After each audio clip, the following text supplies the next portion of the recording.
Inaasahang aabot sa 2.55 milyon ang mga pasaherong dadagsa sa Ninoy Aquino International Airport ngayong holiday season mula December 20, 2025 hanggang January 5, 2026. Ayon sa New NAIA Infra Corporation o NNIC, ang pribadong kumpanya na nagpapatakbo ngayon ng airport, mas mataas ito ng 5% kumpara noong isang taon.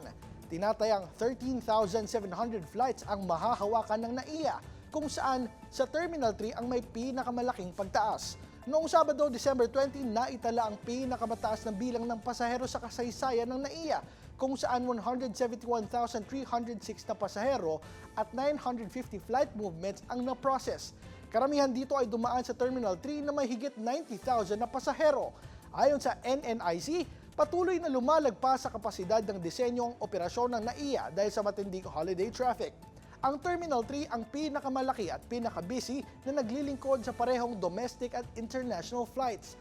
Ang Terminal 1 naman ay nakatuon sa international flights, kabilang ang Philippine Airlines, habang ang Terminal 2 ay eksklusibo sa domestic flights.